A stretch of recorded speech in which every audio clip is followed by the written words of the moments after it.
Time does not exist, not in the way you think it does, not at the beginning of everything.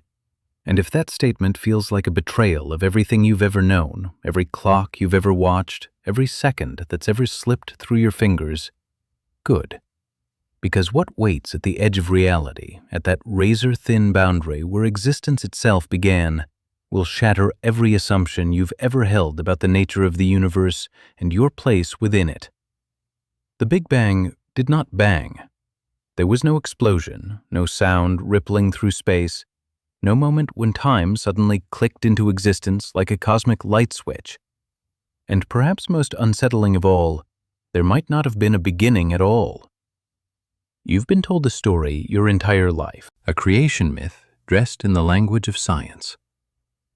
13.8 billion years ago, everything that exists, every star, every galaxy, every atom in your body, erupted from a point smaller than the period at the end of this sentence. Before that moment, there was nothing, and then, in an instant incomprehensible to the human mind, there was everything. Time itself began to flow forward like an arrow shot from the bow of creation, carrying us all toward an uncertain future while leaving the past forever behind. It's a beautiful story, a comforting story, a story that gives the universe a narrative structure we can understand. But what if it's wrong? What if time is not a river flowing forward, but an illusion conjured by the limitations of human consciousness? What if the beginning of the universe, that sacred moment of creation we call the Big Bang, exists outside of time itself, in a realm where past, present, and future lose all meaning? What if you could somehow rewind the cosmic clock, traveling backward through billions of years of expansion, watching galaxies collapse back toward their origin, stars unburn, atoms disassemble themselves into pure energy until you reached that supposed first moment? What would you actually find? Would you witness the birth of time? Or would you discover something far stranger, something that makes the very concept of beginning meaningless? The answer matters more than you might realize, because if time is an illusion, if the universe never truly began, then everything you think you know about cause and effect, about birth and death, about the arrow of entropy that drives all change in the cosmos, all of it might be nothing more than a trick of perspective, a cosmic sleight of hand performed by the fundamental laws of physics themselves.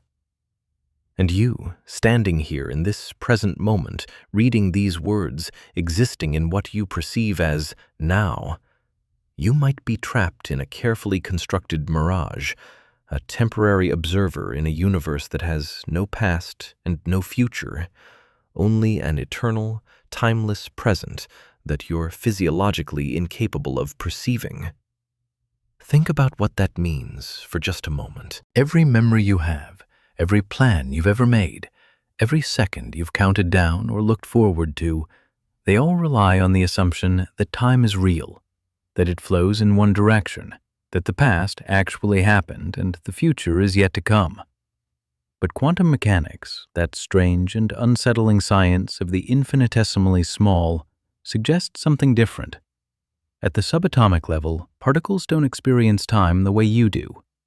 They exist in superpositions, occupying multiple states simultaneously, obeying rules that seem to violate the very concept of temporal sequence. Cause and effect become blurred. The future can influence the past, and time, that most fundamental dimension of your existence, starts to look less like an objective feature of reality and more like an emergent property of consciousness itself. Now imagine applying those quantum principles to the universe at its supposed beginning. At the Planck time, the smallest possible unit of time that has any physical meaning, roughly 10 to the negative 44th power of a second after the Big Bang, the universe was so small, so dense, so energetically violent, that the normal rules of physics completely break down.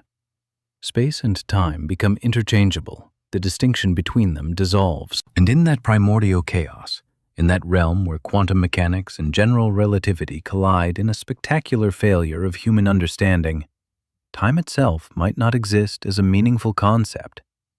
There might be no before and no after, No sequence of events, no cosmic clock ticking forward.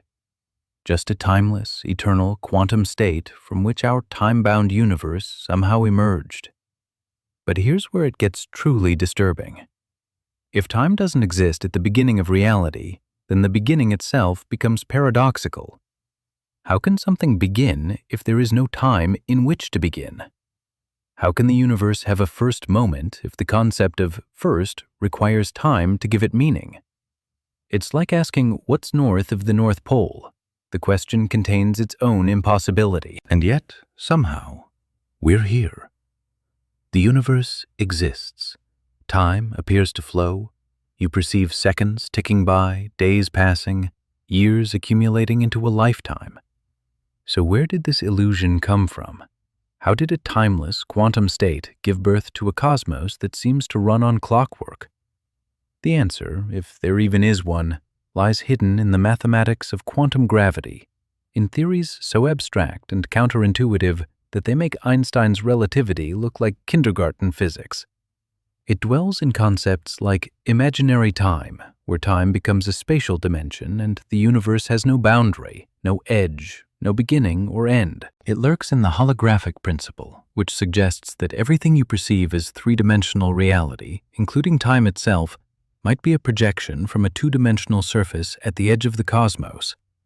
It whispers through the equations of string theory and loop quantum gravity, mathematical frameworks that attempt to describe what happens when space and time themselves dissolve into quantum foam at the Planck scale. And what those theories suggest in their cold, mathematical language stripped of poetry and metaphor is that time might be what physicists call emergent. Not fundamental, not written into the basic fabric of reality, but instead something that appears only when you zoom out, when you look at the universe from a macro perspective, when countless quantum interactions average out into the smooth, continuous flow of time that you experience. Like how individual water molecules moving randomly can create the smooth flow of a river. The molecules themselves don't flow, they vibrate, they spin, they interact. But from your perspective, standing on the riverbank, you see only the current, the steady movement from upstream to downstream, from past to future. You might be wondering now, if all of this is true, if time really is an illusion, why does it feel so real? Why do you age?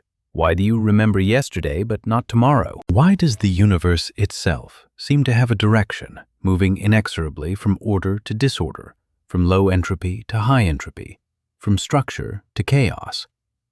These are not easy questions. They strike at the heart of what it means to exist as a conscious observer in a cosmos that might not care about your perception of reality. And the answers, hidden somewhere in the quantum architecture of the universe's beginning, might be more beautiful and more terrifying than anything human imagination has ever conceived. Because if time is an illusion at the beginning of reality, then everything that followed, including you, including this moment, including the very act of questioning time's existence, might be part of a cosmic story that has already been written, or perhaps was never written at all, existing instead in an eternal, timeless now that you're simply moving through, frame by frame, like watching a film that has no first scene and no final credits. Let's start with what we think we know. The story you've been taught, the narrative that's been refined and polished by generations of physicists, goes something like this. 13.8 billion years ago, give or take a few million years, the universe began in a state of inconceivable density and temperature. Not just hot. We're talking about temperatures so extreme that the concept of hot becomes almost meaningless. 10 to the 32nd power Kelvin. A number so large that if you tried to write it out, the zeros would stretch across this page and beyond. At that temperature, matter as you know it couldn't exist. Atoms couldn't form.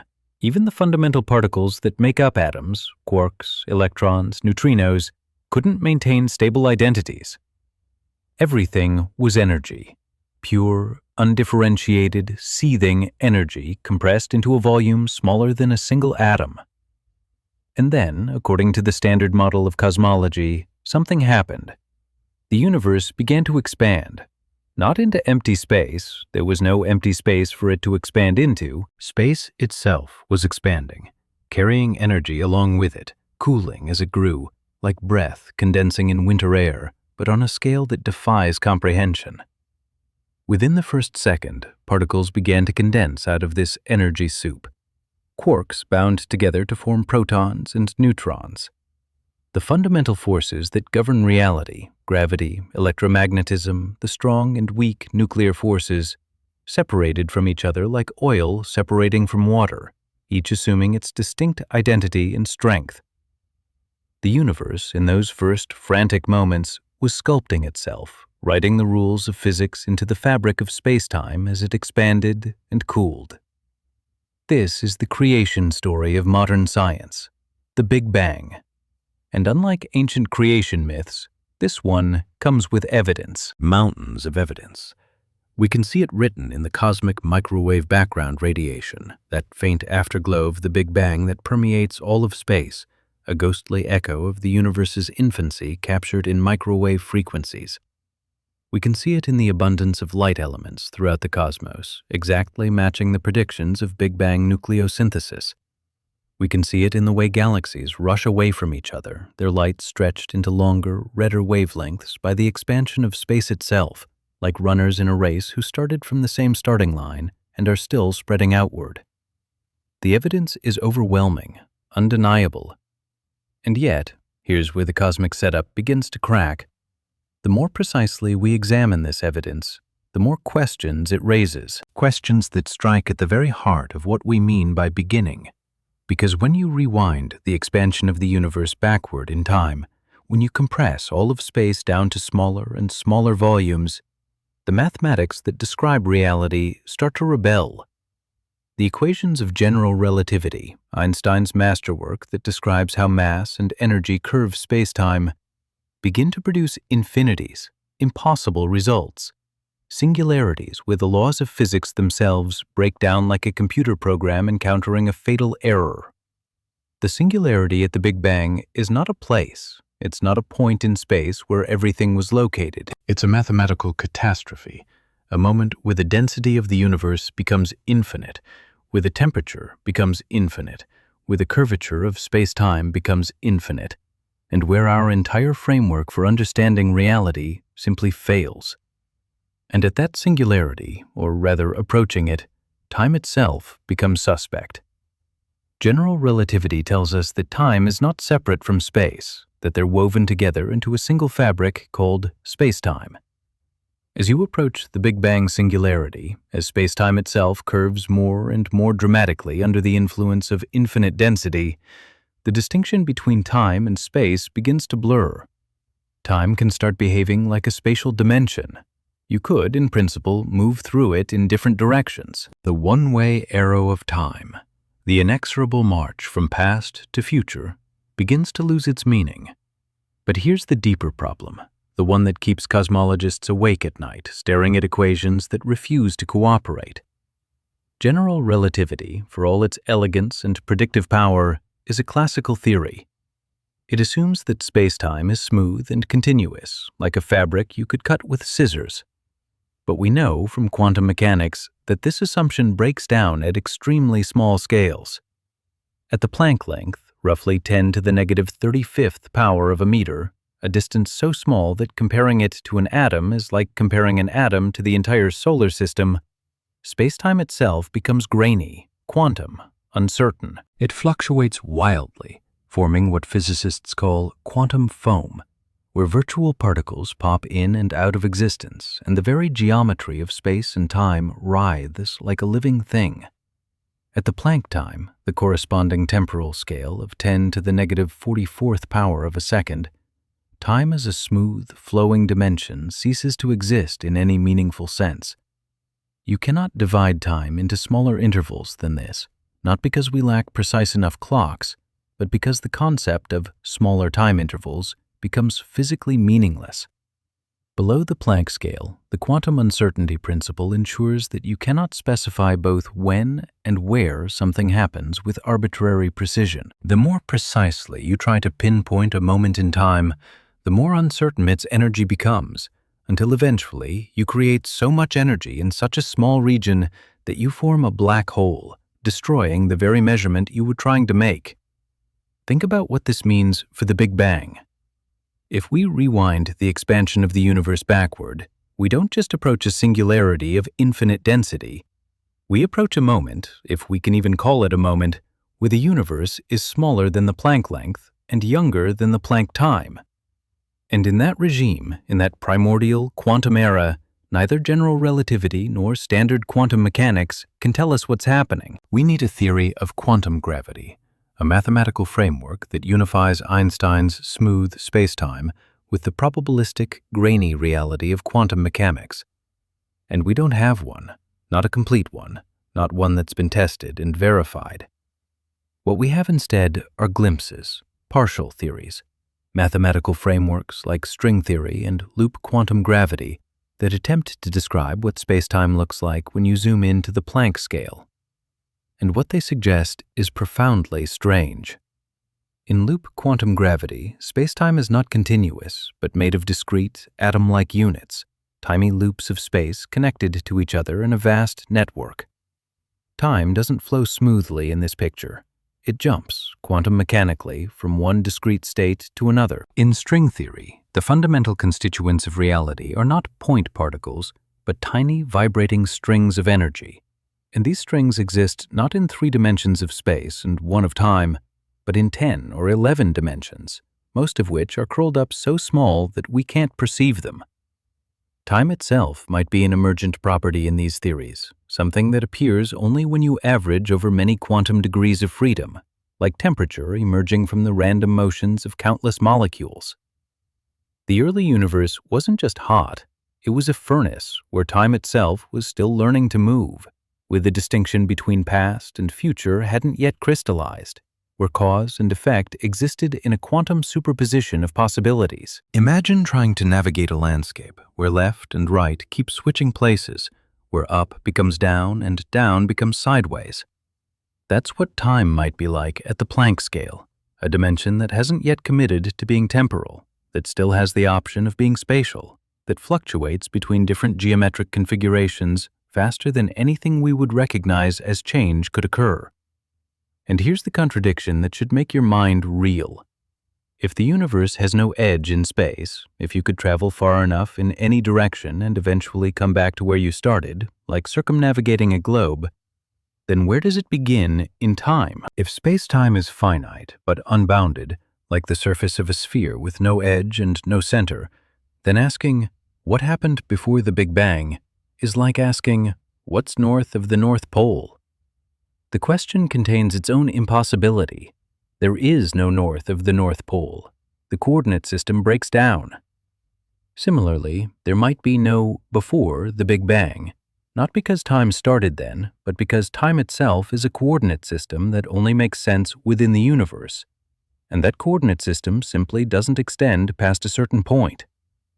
This is what physicists call the no-boundary proposal, developed by Stephen Hawking and James Hartle. In their mathematical framework, time near the Big Bang becomes imaginary, not in the sense of being fake, but in the mathematical sense of involving the square root of -1. And in imaginary time, the universe has no beginning or end. It simply exists, like a sphere exists, without needing a first point or a last point. When you transform back from imaginary time to real time, the time you experience, a beginning appears, but it's an artifact of the transformation, not a fundamental feature of reality. But even this elegant solution raises more questions than it answers. If time is emergent, if it crystallizes out of a timeless, quantum state at the beginning of the universe, then what determines the direction of time's flow? Why does time have an arrow at all? Why do we remember the past, but not the future? Why does entropy increase, disorder spreading through the cosmos like ink diffusing through water? The standard answer involves the second law of thermodynamics, which states that entropy always increases in closed systems. But this law itself seems to require an explanation. Why did the universe begin in a state of incredibly low entropy, perfectly ordered, ready to unwind into chaos over billions of years? The cosmic microwave background, that relic radiation from the early universe, is almost perfectly uniform. Almost. There are tiny fluctuations in temperature, variations of only 1 part in 100,000, quantum ripples frozen into the fabric of space during an epoch called cosmic inflation. Inflation theory posits that in the first tiny fraction of a second after the Big Bang, or whatever we're calling that initial event, the universe expanded exponentially, growing by a factor of at least 10 to the 26th power in less than 10 to the negative 32nd power of a second.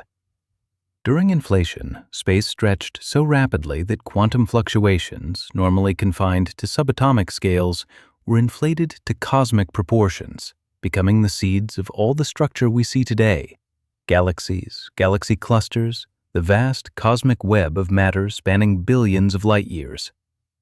But inflation itself raises a profound question about time. If inflation can happen once, why not infinite times? If the quantum fields that drove inflation can fluctuate into existence in one region of space-time, they can fluctuate into existence anywhere, anytime.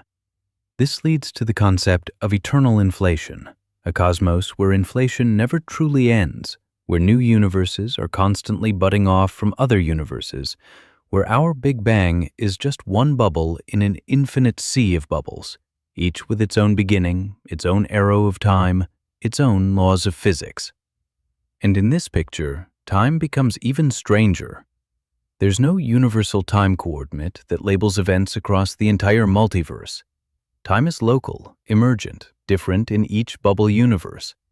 The question, when did the multiverse begin, becomes meaningless because there's no privileged reference frame in which to measure cosmic time. We stand at a precipice of understanding. The known scientific truth that the universe began 13.8 billion years ago in a hot, dense state remains true in a practical sense. The evidence supports it. But when we probe deeper, when we ask what beginning means in a quantum universe where time itself might be emergent, the solid ground of certainty turns to quicksand. We're left with partial answers, competing theories, mathematical frameworks that work beautifully in certain regimes but fail spectacularly in others. And at the heart of it all is this unsettling realization. Time, that most fundamental aspect of your existence, might not be fundamental at all. It might be an illusion, a useful fiction, an emergent property that only exists because you exist to observe it. And if that's true, then the beginning of reality might not be a moment in time at all, but something far stranger. A timeless quantum state from which time itself somehow, inexplicably, miraculously, emerged. To understand why time might be an illusion at the beginning of reality, you need to venture into territory where mathematics becomes stranger than fiction, and where the human intuition that has served you so well in everyday life becomes not just useless, but actively misleading. You need to confront the singularity, not as an abstract concept, but as the most violent breakdown of physical law imaginable. Picture reality as a film reel, each frame a complete snapshot of the entire universe at a single instant.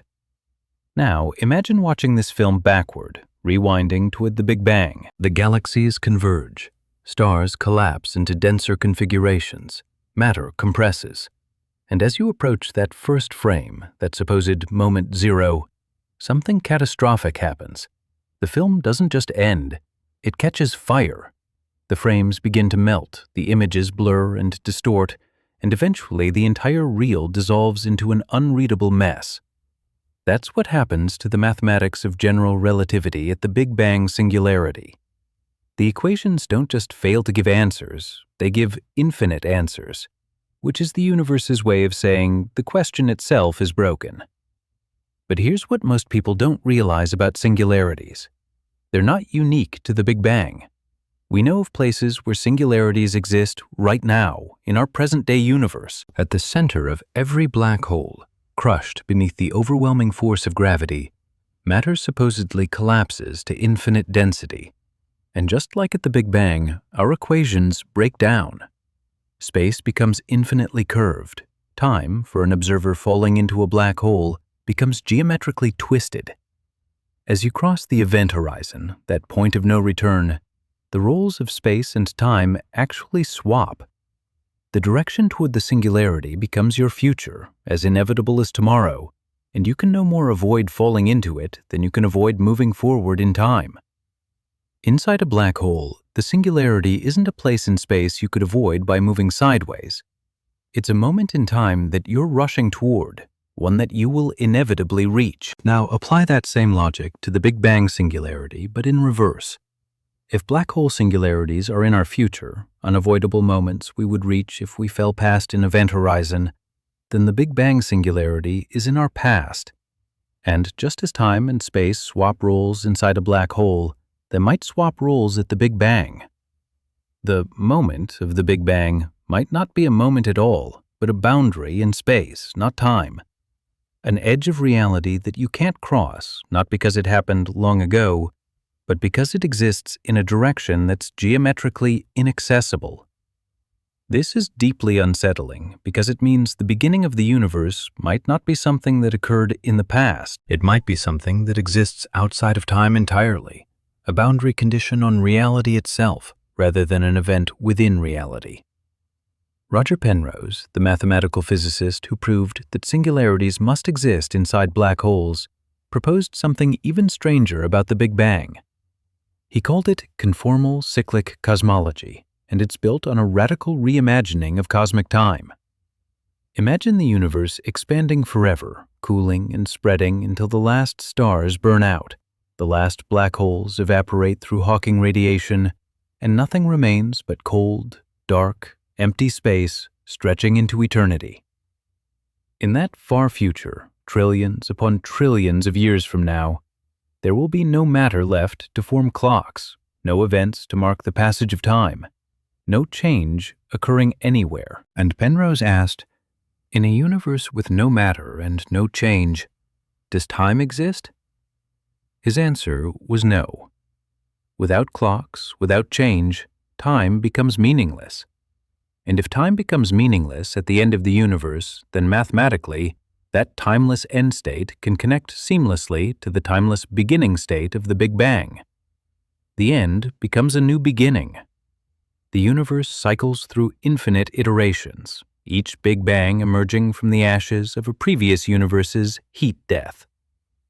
But even more radical than cyclic universes is the possibility that time itself is fundamentally illusory, a useful fiction that emerges from something more basic. Julian Barber, a British physicist who has spent decades developing what he calls a timeless physics, argues that the entire concept of time flowing is a misconception. In his view, the universe doesn't evolve through time, it simply exists as a vast space of all possible configurations, what he calls Platonia.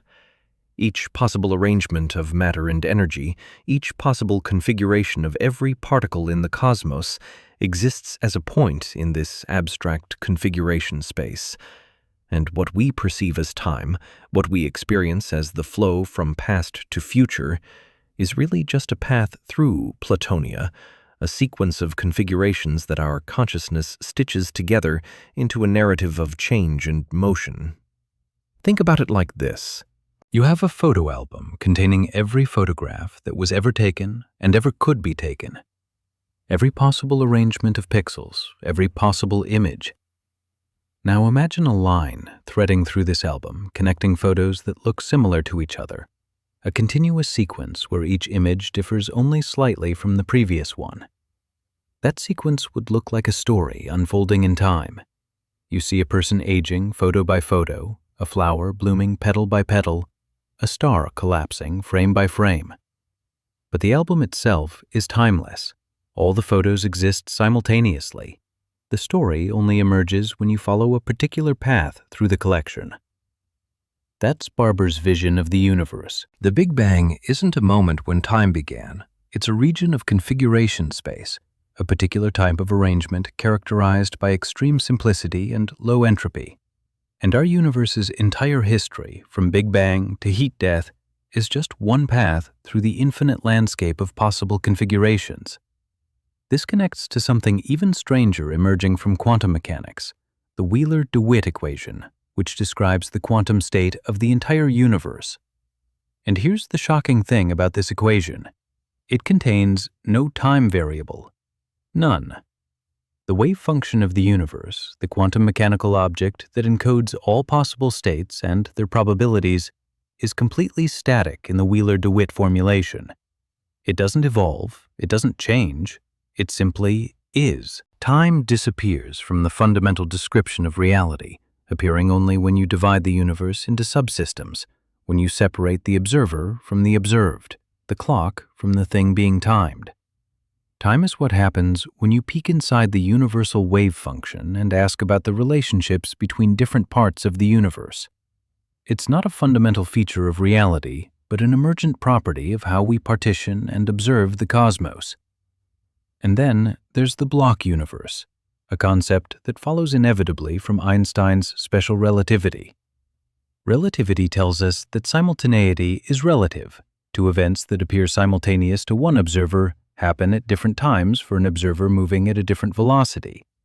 There's no universal now that spans the cosmos. Your present moment is different from the present moment of an astronaut speeding past Earth at 90% the speed of light. The past, present, and future don't have absolute meanings. They're observer-dependent, like left and right are position-dependent. This leads inexorably to the conclusion that all moments in time must exist equally. The past hasn't ceased to exist. The future hasn't yet come into being. They're all out there, laid out in four-dimensional space-time like cities along a highway. You're not moving through time. You're a four-dimensional object, a world line stretching from your birth to your death. And your consciousness is simply aware of one particular cross-section of that world line at any given moment. In the block universe view, the Big Bang isn't in the past in any meaningful sense. It's at one end of the space-time block, and the heat death of the universe is at the other end, and everything that has ever happened or ever will happen exists simultaneously in the eternal now of four-dimensional space-time. Time doesn't flow, it just is a dimension like space, and your perception of flow, of moment following moment, is an artifact of consciousness, perhaps related to the thermodynamic arrow of entropy increase, but not a fundamental feature of time itself. At the beginning of reality, at the boundary of the block universe where the Big Bang sits frozen in eternal simultaneity with every other moment, time isn't an illusion, it's a dimension that hasn't yet separated itself from space, a direction that exists in potential but not in the experience of conscious observers who wouldn't emerge until billions of years later.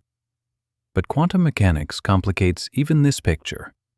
The many worlds interpretation proposed by Hugh Everett in 1957 suggests that every quantum measurement, every moment when a particle's wave function collapses into a definite state, the universe splits into multiple branches.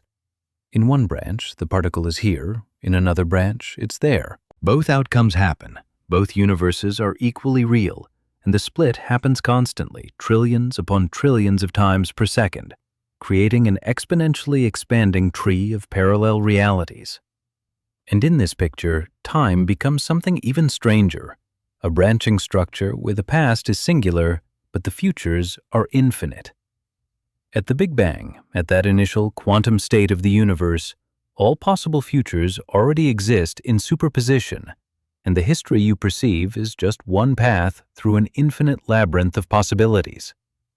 Now combine this with eternal inflation, and reality becomes truly mind-bending. If our universe is just one bubble in an eternally inflating multiverse, and if quantum mechanics causes constant branching, then the structure of reality is an infinite fractal of universes within universes, each with its own timeline, each branching into infinite futures, each emerging from quantum fluctuations that might themselves be occurring in other bubble universes. Time doesn't flow, it fractals, branching and budding and splitting in directions that have no analog in human experience. The beginning of our universe is just one quantum fluctuation among infinite others, and asking when the multiverse began is like asking which point on an infinitely large fractal is the center. There is no center. There is no beginning. There is only an eternal, self-generating structure that creates time and space and matter and energy as byproducts of its quantum mechanical existence. These theories, as radical as they sound, aren't idle speculation. They're attempts by some of the most brilliant minds in physics to reconcile observations with mathematics, to make sense of a cosmos that stubbornly refuses to fit into neat conceptual boxes. But every solution they propose opens new paradoxes, new questions that strike at the foundation of what we think we know about reality. And perhaps nowhere are these paradoxes more acute than in the quantum mechanics of the early universe, where the very concept of measurement becomes problematic. Quantum mechanics requires an observer to collapse wave functions, to turn possibilities into actualities. But at the beginning of the universe, when there were no observers, no conscious beings, nothing with the complexity to perform a measurement, who or what collapsed the wave function of the cosmos itself? This is called the quantum measurement problem, and it's been driving physicists to distraction for nearly a century. In the standard Copenhagen interpretation of quantum mechanics, particles exist in superpositions of all possible states until they're measured, at which point the wave function collapses and the particle assumes a definite state. But this interpretation seems to require a conscious observer, or at least a classical measuring apparatus that somehow sits outside the quantum system. And that works fine when you're measuring the spin of an electron in a laboratory. But when the quantum system is the entire universe, including all possible observers and measuring devices, the logic eats its own tail. If everything is quantum, what collapses the universal wave function? What brings definite reality into existence? Some physicists argue that consciousness itself plays a role, that the act of observation by sentient beings somehow retroactively collapses the wave function of the early universe, reaching backward through time to make the Big Bang definite and real. This leads to bizarre scenarios where the universe remains in quantum superposition, ghostly and indefinite, until the first conscious observers evolve billions of years later and, through their observations, crystallize the past into concrete reality. It's called the participatory anthropic principle, proposed by John Wheeler, the same physicist who coined the term black hole. In this view, observers don't just passively witness the universe, they actively create it through observation, and the act of conscious measurement reaches back to the beginning of time, selecting which version of the Big Bang actually happened from among infinite quantum possibilities. But this raises an even deeper paradox. If observers create the past through present measurements, then time becomes circular, looping back on itself. The universe must exist long enough to produce observers, but observers must exist to make the universe's past definite. Which came first, the universe or the observation of the universe? It's a cosmic version of the chicken and the egg problem, but with stakes so high they encompass all of reality. And the math doesn't resolve it. The Wheeler-DeWitt equation, that timeless description of the universe's quantum state, allows for solutions where causality becomes ambiguous, where future and past influence each other in ways that violate our intuitive understanding of time's arrow. Then there's the problem of time's direction itself, the arrow that points inexorably from past to future. We know this arrow is connected to entropy, the second law of thermodynamics that says disorder always increases. You can scramble an egg, but you can't unscramble it. Heat flows from hot to cold, never the reverse. Complexity gives way to chaos. But here's the paradox. The fundamental laws of physics are time-symmetric. If you filmed subatomic particles interacting and played the film backward, the reversed interactions would still obey the laws of physics. There's nothing in the equations of quantum mechanics or relativity that privileges one direction of time over the other. And yet, macroscopically, overwhelmingly, undeniably, time has a direction. Why? The standard answer points to the Big Bang. The universe began in a state of extraordinarily low entropy, highly ordered, with energy densely concentrated. As space expanded, that energy spread out, and with it came opportunities for disorder to increase. Stars formed and burned out, converting ordered nuclear fuel into disordered radiation. Black holes formed and evaporated. Structure emerged and decayed. The entire history of the cosmos is a story of entropy increasing, of the universe moving from order to chaos. And our perception of time's flow, our memories, and our sense of causation all depend on this entropy gradient. We remember the past because it's lower in entropy than the present. We anticipate the future because it will be higher in entropy. Time's arrow is entropy's arrow. But this just pushes the paradox back one step. Why did the universe begin in such a low entropy state? What mechanism created that initial condition of perfect order? If the Big Bang singularity represents infinite density and temperature, shouldn't it represent maximum entropy, maximum disorder? Instead, we have this cosmic conspiracy where the universe starts incredibly smooth and uniform, with only tiny quantum fluctuations breaking the perfect symmetry. Those fluctuations grew under gravity to become galaxies and stars, but the initial state itself was remarkably, suspiciously, improbably ordered. Some estimates suggest the odds of the universe beginning in such a low entropy state by chance are 1 in 10 to the power of 10 to the power of 123, a number so vast that if you tried to write it out, the zeros would fill every volume of every book in every library in the observable universe, and you'd barely be getting started. Roger Penrose has argued that this points to something we don't understand about the geometry of the Big Bang, some hidden constraint that forces the initial conditions to be low entropy. But what could impose such a constraint, and why? Some cosmologists invoke inflation again, suggesting that the inflationary epoch somehow ironed out irregularities and created smooth initial conditions. But inflation itself requires a specific starting state, a particular quantum field in a particular configuration. You can't get inflation from just any initial conditions. You need the inflaton field to start in a high-energy state, ready to drive exponential expansion. And that's itself a low-entropy configuration that needs explanation. The debate rages on in academic journals and at physics conferences with no consensus in sight. Some physicists, like Sean Carroll, have proposed that our universe might be a statistical fluctuation in a much larger multiverse, a temporary bubble of low entropy in an eternal sea of high entropy. Others, like Lee Smolin, suggest that universes might reproduce through black holes, with each black hole singularity spawning a new Big Bang in a separate region of space or time, and that natural selection operates on universes, favoring those that produce many black holes. Still others abandon the question entirely, suggesting that initial conditions are just brute facts about reality that don't require explanation, that asking why the universe began in a low entropy state is like asking why the speed of light has the value it does. It just does, and physics describes what is, not why it is. But perhaps the deepest paradox of all concerns the nature of time at the Planck scale itself. We've talked about how time becomes uncertain, quantum, foam-like when you probe distances smaller than the Planck length.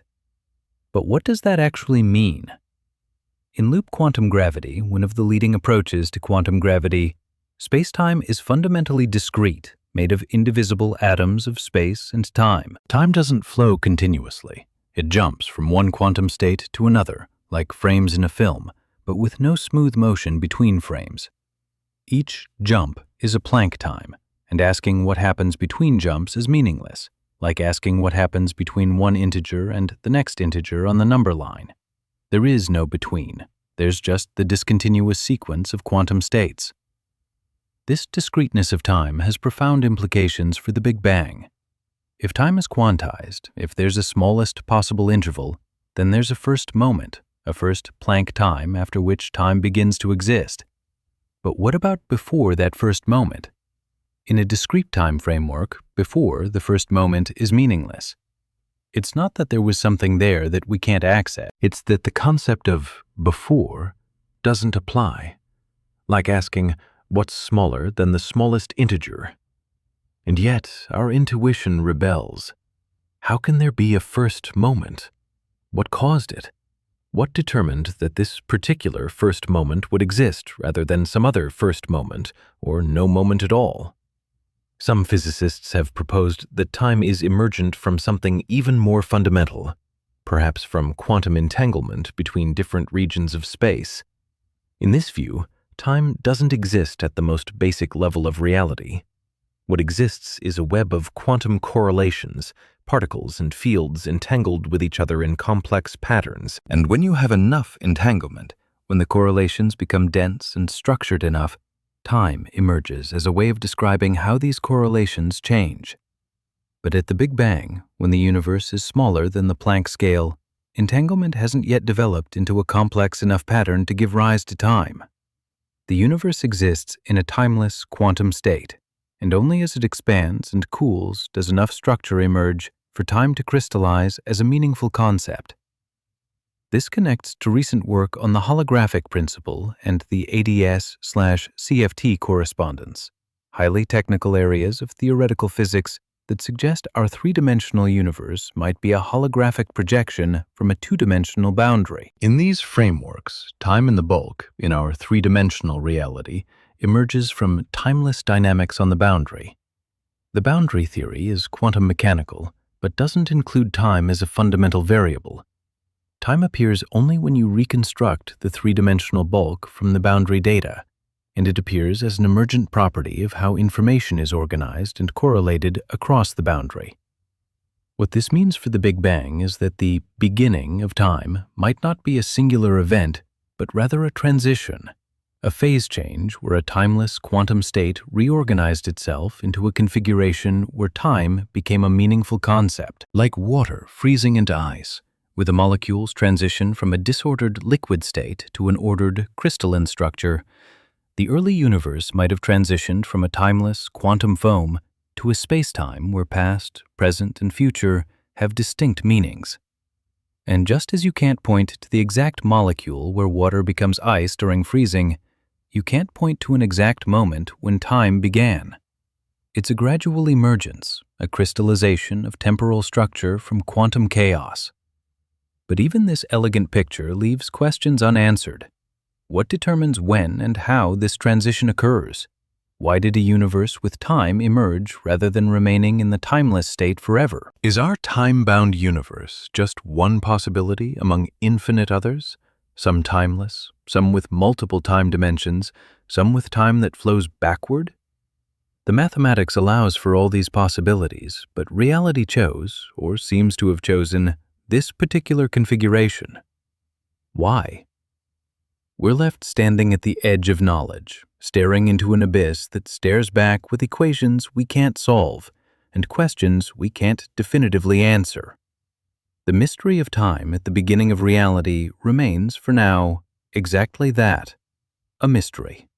A cosmic puzzle where every piece we fit into place reveals a dozen more pieces we didn't know were missing. The theories we've explored, from Penrose's cyclic cosmos to Barber's timeless physics, from the many worlds interpretation to emergent time from quantum entanglement, they're not competing answers to a single question, but different ways of asking what the question even is.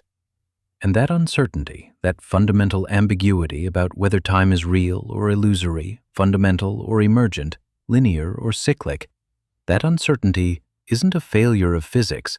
It's the current frontier, the edge where human understanding meets the ineffable nature of existence itself. Stop for a moment. Right now, in this exact second, as you process these words, you believe you are experiencing the present moment. You feel it, don't you? The sense of now, the immediacy of existence, the razor's edge between what just happened and what's about to happen. You feel yourself moving through time, carried forward by some invisible current that started at your birth and will end at your death. But what if that feeling is a lie? What if everything you've ever experienced, every decision you've ever made, every moment of joy or pain or confusion or love, what if it's all already happened? What if it's happening right now, always, eternally, in a timeless present that your consciousness can only perceive one frozen frame at a time? Think about your memories. The first time you fell in love. The moment you learned something that changed your life. Yesterday's breakfast. 5 minutes ago. Those moments feel like they're in the past, don't they? They feel finished, done, sealed away in the amber of history. But if time is an illusion, if the block universe is real, then those moments aren't gone. They're still happening, right now, simultaneously with this moment. You falling in love exists in the exact same sense that you reading this exists. The only difference is which part of your four-dimensional world line your consciousness happens to be illuminating, like a flashlight beam moving along a rope in the dark. The rope doesn't appear and disappear as the light touches it. It's there the whole time. You're just seeing it in pieces. And if that's true, if all moments exist simultaneously, if the past and future are just as real as the present, then you have never actually moved through time. You are a static object in four-dimensional space-time, eternally frozen in every position you've ever occupied. And what you call your life is just a pattern, a shape traced out in the geometry of existence. Your birth and your death exist right now at this moment, separated not by time, but by space, by the fourth dimension you can't perceive directly. You are, in the most literal sense, already dead and not yet born, simultaneously, always. The you that is reading this sentence is just one cross-section of a larger structure, one frame in a film that never actually plays because the projector of time doesn't exist. Can you feel it? That slight vertigo, that disorientation? That's your intuition rebelling against a truth it can't process. Because if time is an illusion, then so is change, so is choice, so is the fundamental narrative structure you've imposed on your existence, the story where you're the protagonist making decisions that matter, where your actions have consequences that ripple into an open future. If the future is already there, already determined, already existing in the space-time block just as solidly as the past, then what are you? A conscious observer experiencing the illusion of choice while traveling along a predetermined path? A character in a book who feels like they're making decisions, but whose every word and action was fixed the moment the story was written? But it gets worse. So much worse. Because if the many worlds interpretation is correct, if every quantum event spawns infinite branches of reality, then not only is your entire life already determined, it's already happened in infinite variations. There's a universe where you made every possible choice. There's a universe where you died as an infant. There's a universe where you became everything you ever dreamed of becoming. There's a universe where you turned left instead of right at that crucial moment, and your entire life followed a completely different trajectory. And all of these universes are equally real, all existing simultaneously in the vast quantum superposition that is reality. You are not one person. You are infinite persons, infinite variations on a theme, living infinite lives across infinite branches of the quantum multiverse, and none of them is more real than any other. The version of you that succeeded wildly exists just as truly as the version that failed miserably. Every possible history of your consciousness is being experienced right now, in parallel, in different branches of the wave function. Your singular sense of identity, your feeling of being one coherent self moving through one timeline, is an artifact of your limited perspective. From outside time, from the view of the eternal, timeless reality that might underlie everything, you are a fractal pattern of infinite variations, all existing at once, all equally valid expressions of what you could be. And at the beginning of reality, at the Big Bang, or whatever timeless quantum state preceded our universe, all of this, all of you, all your possible lives, all your choices and their consequences already existed in potential. The wave function of the universe contained you before you were born, contains you now, and will contain you after you die. Because in a timeless framework, birth and death are just boundaries in the four-dimensional shape of your existence, not events that happen to you. You have never not existed in the mathematical structure of space-time. You simply became aware of your existence at a particular cross-section of that structure, and that awareness will cease at another cross-section. But the structure itself is eternal, unchanging, beyond time. What does that mean for meaning? If your entire life is a geometric pattern in space-time, if every moment already exists and has always existed, if you're simultaneously living infinite variations of your existence across the quantum multiverse, then what are you fighting for? What are you hoping for? What gives anything significance if it's all already determined, already happened, already fixed in the eternal mathematics of reality? The existential weight of this is crushing.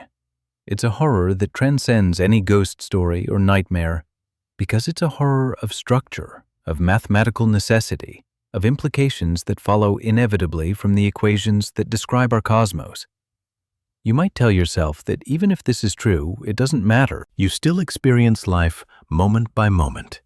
You still feel emotions, make decisions, love and lose and struggle and hope. And yes, that's true. But knowing that it might all be an illusion, that the flow of time you experience could be just a trick of consciousness, a parochial feature of how human brains process information rather than a fundamental fact about reality, that knowledge changes something. It's like learning that the solid ground beneath your feet is actually atoms, mostly empty space, held together by forces you can't see or feel. The ground doesn't become less solid in any practical sense, but your relationship to it changes. You see through the illusion to the deeper truth. And the deeper truth about time might be that there is no deep truth, no final answer. The universe at its beginning exists in a realm where our concepts break down, where time and space and causation become fluid and interchangeable, where the questions we ask reveal the limitations of the human mind more than they reveal the nature of reality. We are biological machines, evolved to survive in a narrow band of space and time, optimized to catch prey and avoid predators and form social bonds. We were never meant to comprehend the quantum foam at the Planck scale. We were never designed to grasp the geometry of four-dimensional space-time or the infinite branching of the many worlds interpretation. And yet, here we are, conscious beings asking questions that might not have answers, staring at equations that describe a reality we can never fully experience, trying desperately to understand our place in a cosmos that might be eternal, might be cyclic, might be one bubble in an infinite multiverse, might be a holographic projection, might be a timeless quantum state that only appears to flow because of how our consciousness samples it. The scale of our ignorance is matched only by the scale of the mystery itself. We are mayflies, creatures that live for a day trying to understand geological time. We are single neurons in a vast brain trying to comprehend the consciousness that emerges from billions of our kind working together. What if the universe is alive and we are just its fleeting thoughts? What if consciousness itself is fundamental and matter and energy are just how consciousness organizes itself, and time is just how that organization unfolds? What if everything we consider real, stars and galaxies and atoms and forces, are just symbols in a cosmic language we're only beginning to learn to read, and the grammar of that language includes rules about time and causation that violate everything we think we know? These questions don't have answers, not yet, maybe not ever. But asking them, confronting them, letting yourself feel the full weight of cosmic uncertainty, that changes you. It has to. Because you can't look at the abyss of timelessness at the beginning of reality and remain unchanged. You can't peer into the fundamental mystery of existence and come away with your certainties intact. Something breaks, something opens. And in that opening, in that wound that can never fully heal, you find a strange kind of liberation. If nothing is certain, then everything is possible. If time is an illusion, then you are not trapped by your past or constrained by your future. You are, in the deepest sense, free to experience each moment as it comes, knowing that it's all there is, all there ever was, all there ever will be, this eternal now, dressed up in the costume of sequence and change and becoming, hiding a timeless truth that shimmers at the edge of comprehension, forever tantalizingly close, and forever impossibly distant. And now we arrive at the edge, the precipice. The moment where all the threads we followed through the labyrinth of cosmic mystery converge into something so strange, so profound, that it borders on the incomprehensible. Because there's one possibility we haven't fully confronted yet, one implication that lurks beneath every theory we've explored, every paradox we've examined. What if time isn't just an illusion at the beginning of reality? What if the beginning itself is an illusion? What if the Big Bang never happened, not because the universe has always existed, but because the universe doesn't exist in the way you think it does? Consider this. Every observation we've made about the early universe, every piece of evidence we have for the Big Bang, comes from looking backward through time. We see the cosmic microwave background, radiation that's been traveling through space for 13.8 billion years. We observe distant galaxies racing away from us, their light redshifted by cosmic expansion. We measure the abundance of hydrogen and helium and lithium, matching the predictions of Big Bang nucleosynthesis. But all of this evidence exists now, in the present moment. We're not actually looking at the past. We're looking at present-day light that appears to have come from the past. We're not witnessing the Big Bang. We're witnessing evidence that we interpret as pointing toward a Big Bang. Now here's the twist that changes everything. Quantum mechanics tells us that the act of observation affects what is observed. The famous double-slit experiment shows that particles behave differently when they're being watched versus when they're not. The wave function doesn't collapse into a definite state until a measurement is made. And if that's true for particles, what about the universe itself? What if the Big Bang, that moment of cosmic creation, didn't become definite until we observed evidence of it? What if the entire history of the universe exists in quantum superposition, infinite possible pasts, until conscious observers like us perform measurements that collapse the wave function backward through time, selecting which history actually happened? This is not science fiction. This is the participatory anthropic principle carried to its logical extreme. John Wheeler himself proposed that the universe might be a self-excited circuit, a cosmic loop where observers in the present create the past through their observations, and that past must be structured in such a way that it inevitably produces the observers who will observe it. The universe brings itself into existence through a causality loop that transcends time, where effect precedes cause, where the end creates the beginning. The Big Bang happened because we observed evidence that it happened, and our observation reached backward through 13.8 billion years to make it real, to crystallize one possible history out of the quantum foam of all possible histories. But if this is true, then you, yes, you reading this now, are not just a passive observer of cosmic history. You are an active participant in creating it. Every time you look at the stars, every time you measure the cosmic microwave background, every time you observe anything about the distant past of the universe, you are collapsing quantum possibilities into definite realities. You are reaching back through time with the act of observation and making the past real.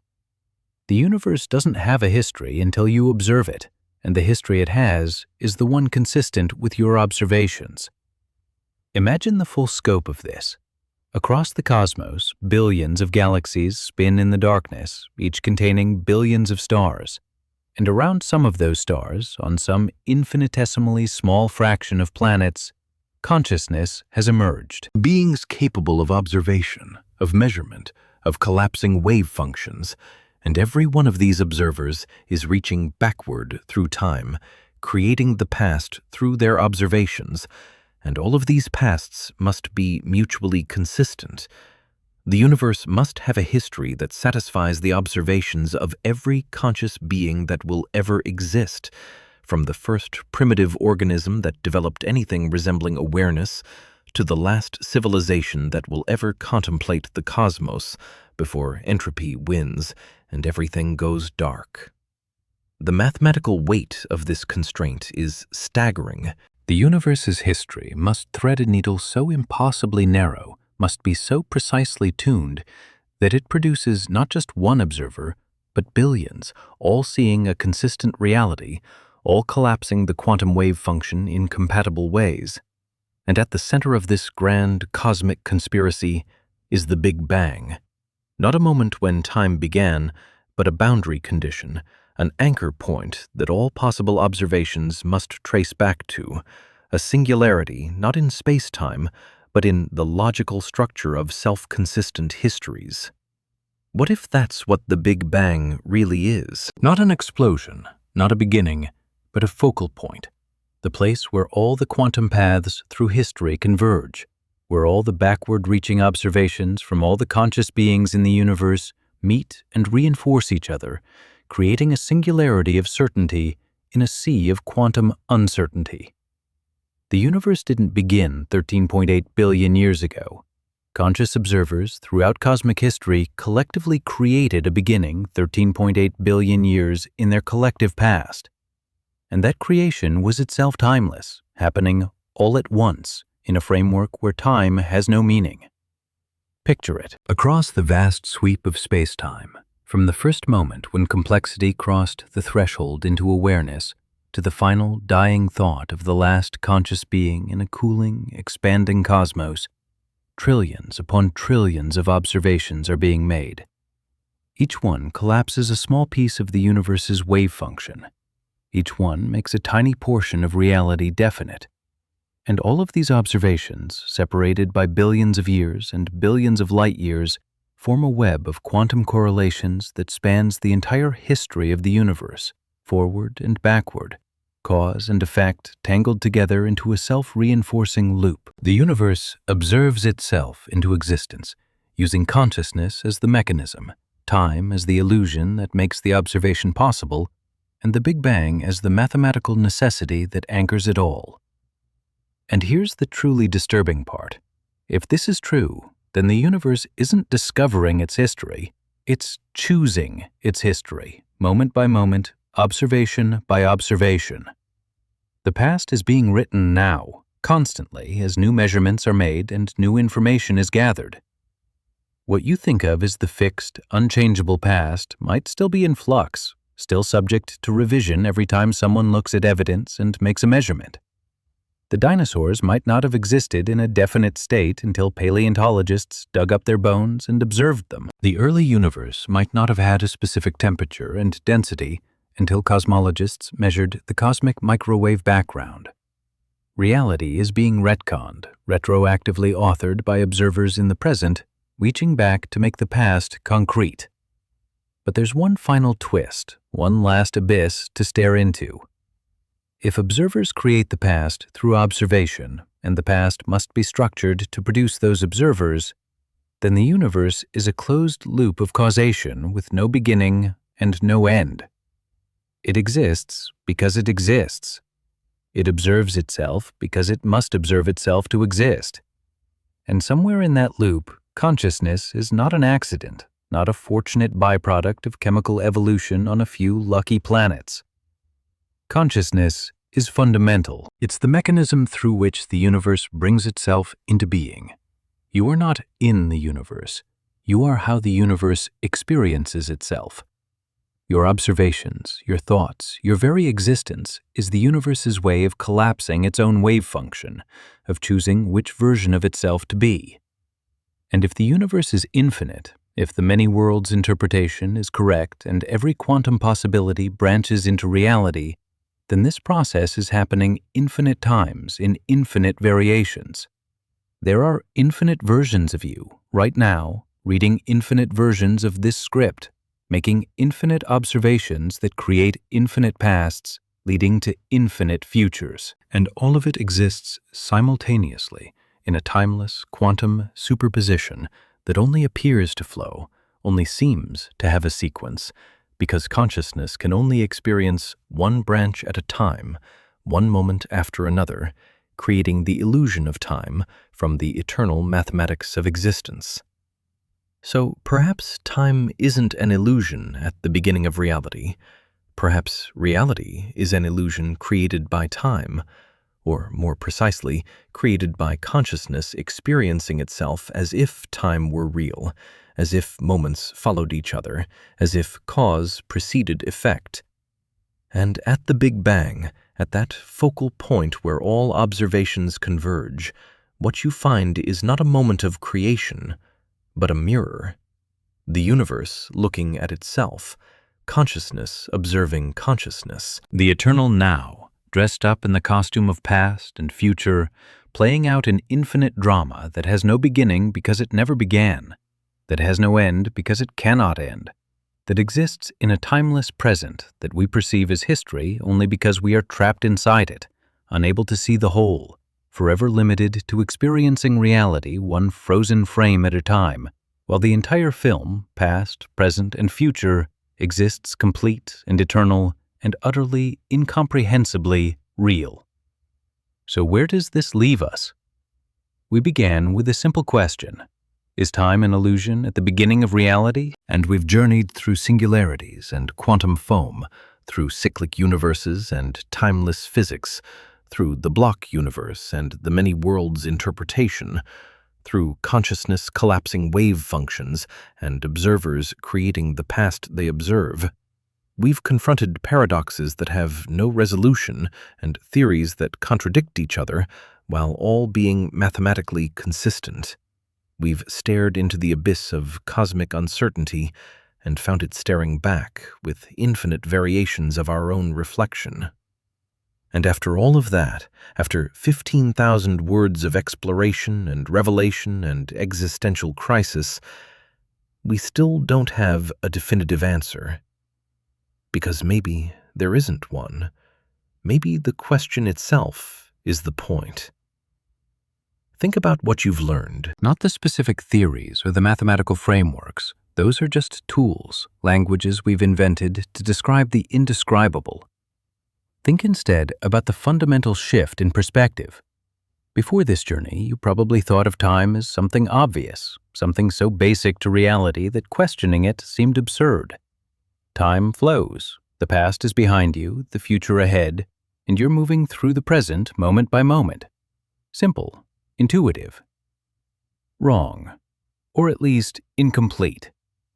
Because what we've discovered is that time, that most fundamental dimension of your existence, is far stranger than you ever imagined.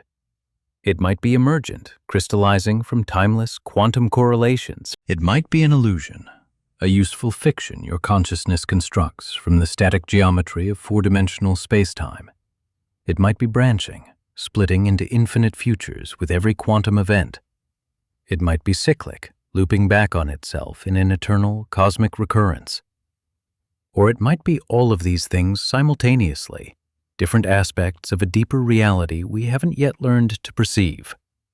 And at the beginning of the universe, at that razor's edge where existence itself emerged from whatever came before, or didn't come before because before might be meaningless, time becomes something else entirely. A dimension that hasn't yet separated from space, a coordinate system that hasn't yet been defined, a flow that hasn't yet begun to flow. The Big Bang, if it even makes sense to call it that, exists in a realm where the rules we take for granted simply don't apply, where quantum mechanics and general relativity meet in a spectacular collision of incompatible frameworks, where consciousness might reach backward to create the past it observes, where infinite universes might be budding off from each other in an eternal, inflationary multiverse, where everything that will ever happen might already exist in an eternal, timeless present. This should terrify you, but it should also liberate you, because if time is an illusion, if the flow of moments from past to future is just a trick of consciousness, then you are not trapped by your history, the mistakes you've made, the opportunities you've missed, the versions of yourself you failed to become. They exist only in one frame of your four-dimensional world line. Other frames, other moments of your existence are equally real. The you that succeeded is just as much a part of your eternal structure as the you that failed. And if the many worlds interpretation is correct, then every version of you that could possibly exist does exist, somewhere in the vast quantum superposition of reality.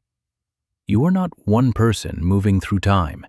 You are infinite persons existing simultaneously across infinite timelines, and the singular identity you experience is just one perspective on an infinitely complex structure.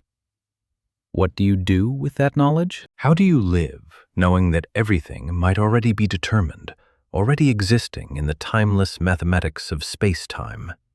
How do you make choices knowing that every possible choice is being made by some version of you in some branch of the quantum multiverse? The answer, paradoxically, is that you live exactly as you would have lived anyway. Because even if time is an illusion, you still experience it.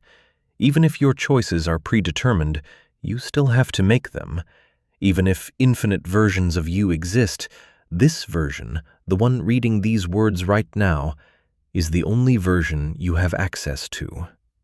The cosmic perspective doesn't erase the human perspective. It doesn't make your experiences less real or your decisions less meaningful. It just contextualizes them within a larger framework, a grander story where the universe itself is the protagonist, and you are one of infinite ways it experiences itself. But here's what you can do that most people never attempt. You can hold both perspectives simultaneously. You can live your life making choices and pursuing goals and loving and losing and struggling and hoping, all while maintaining an awareness that this is happening within a cosmos far stranger than everyday experience suggests. You can be both the character in the story and the reader aware that it's a story. You can exist in time while knowing that time might not exist. This dual awareness, this ability to navigate between the practical and the cosmic, between the immediate and the eternal, that's what it means to truly grapple with the mystery of existence. Not to solve it, but to live within it consciously, aware of its depths even as you attend to its surfaces. The scientists and philosophers whose work we've explored, Penrose and Hawking, Wheeler and Barber, Einstein and Everett, they've dedicated their lives to this mystery. They've stared at equations until the symbols blur and the meaning emerges. They've asked questions that have no answers and proposed solutions that raise new questions. And they've done this knowing they might never reach a final truth, might never achieve complete understanding. Because the pursuit itself is what matters. The act of questioning, of pushing against the boundaries of human knowledge, of refusing to accept easy answers when reality demands difficult ones, that's the real work. That's the real journey. And it's a journey that never ends. You might be wondering where we go from here, what new evidence might emerge to settle these questions, what new theories might arise to unify quantum mechanics and general relativity, to explain how time emerges from timelessness, to reveal why the universe began in a low entropy state or whether it began at all. The truth is, we don't know. Physics is at a crossroads. For decades, we've lacked the experimental data to distinguish between competing theories of quantum gravity. String theory and loop quantum gravity remain mathematical frameworks without empirical confirmation. The quantum measurement problem persists unsolved. The arrow of time remains mysterious. And the ultimate nature of the Big Bang, whether it's a true beginning, a boundary condition, a quantum fluctuation, or something else entirely, continues to elude us. But new tools are emerging. Gravitational wave detectors are opening a new window on the universe, potentially allowing us to probe closer to the Big Bang than ever before. Quantum computers might let us simulate quantum gravity in ways impossible with classical machines. Advances in cosmological observation, from satellite missions measuring the cosmic microwave background with unprecedented precision to ground-based telescopes surveying billions of galaxies, are providing data that could confirm or refute theories about the early universe. And new generations of physicists are bringing fresh perspectives, asking questions their predecessors never thought to ask, approaching old problems with new mathematical tools and conceptual frameworks. The mystery is not dead. It's more alive than ever. And you're part of it. Not just as a passive observer reading about what scientists have discovered, but as a conscious being participating in the cosmic process of self-observation. Every time you look at the night sky and wonder about the stars, every time you ask questions about where you came from and where you're going, every time you contemplate the nature of time and existence, you are engaging in the same fundamental activity that drives cosmology forward. You are consciousness trying to understand itself, the universe attempting to comprehend its own nature through the limited but miraculous instrument of the human mind. So here's my challenge to you. Don't let this be the end of your exploration. Don't close this video and return to everyday life as if nothing has changed. Because something has changed. You've seen behind the curtain, glimpsed the machinery of reality operating at scales both inconceivably large and impossibly small. You've confronted the possibility that time itself, the most basic framework of your existence, might be an illusion. You can't unsee that. You can't unknow it. And you shouldn't try to. Instead, carry it with you. Let it inform how you think about your place in the cosmos. Let it fuel your curiosity about the fundamental nature of reality. Let it remind you that we live in a universe far stranger and more wonderful than our ancestors ever imagined, and that the boundaries of our understanding are frontiers waiting to be crossed, not walls marking the limits of what's possible to know. Ask questions. Read about cosmology and quantum mechanics, not just in videos like this, but in the actual scientific literature, in the papers and books where physicists grapple with these ideas in technical detail. Follow the research as it develops. Watch for announcements of new discoveries, new experiments, new theoretical breakthroughs. Join the conversation, whether in comment sections or discussion forums or classroom debates. Disagree with what you've heard here. Form your own theories. Think thoughts no one else has thought. Because that's how progress happens, not through passive acceptance of what we're told, but through active engagement with ideas, testing them against logic and evidence and intuition, discarding what doesn't work and building on what does. And perhaps most importantly, look up at the night sky. See those stars? The light from some of them began its journey toward you billions of years ago, when the universe was younger and the galaxies closer together. You're not just seeing them as they are now, you're seeing them as they were in the deep past. You're looking backward through time, observing ancient light that carries information about a cosmos that might not exist anymore, not in the same configuration. And as you observe that light, according to some interpretations of quantum mechanics, you're collapsing wave functions, making that distant past definite, participating in the cosmic process through which the universe brings itself into existence. You're not separate from the cosmos. You're not a spectator watching from the outside. You are the universe experiencing itself, observing itself, questioning itself. And in that questioning lies something profound, something that transcends the illusion of time and touches the eternal mystery at the heart of existence. One last question before we part ways. If time is indeed an illusion, if the beginning of reality exists outside of temporal sequence in a timeless quantum state, if past and future are equally real and consciousness creates history through observation, then what are you?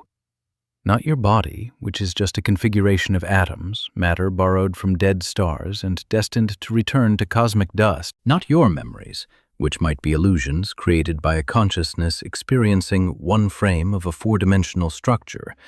Not even your sense of continuous identity, which quantum mechanics suggests might branch into infinite variations across the multiverse. What is the essential you, the observer behind the observation, the consciousness experiencing this eternal now dressed up as a sequence of moments? Maybe you're a pattern, a specific way the universe has organized itself temporarily and locally to observe and understand its own nature. Maybe you're eternal, your four-dimensional world line existing timelessly in the structure of space-time, birth and death just boundaries rather than events. Maybe you're infinite, split across countless quantum branches, experiencing every possible variation of existence simultaneously. Or maybe, and this is the most beautiful and terrifying possibility of all, maybe you're the universe itself, disguised as an individual, playing an elaborate game of hide-and-seek with your own fundamental nature. The cosmos looking in a mirror and forgetting, just for a moment, that the reflection is itself. The universe may have no beginning, time may have no reality, and you may have no end. Because if consciousness is fundamental, if observers create reality through observation, if the act of awareness is what collapses infinite quantum possibilities into definite existence, then consciousness cannot die. It can only transform, reorganize, find new configurations through which to experience and observe and question. The atoms in your body will scatter. The specific pattern of neurons that creates your current identity will dissolve. But the awareness behind it all, the consciousness that makes observation possible, that might be as eternal as the timeless quantum state from which the universe emerged, or never emerged, or is perpetually emerging in an endless cosmic now. Time is an illusion, but you are the universe waking up to that fact, one conscious moment at a time.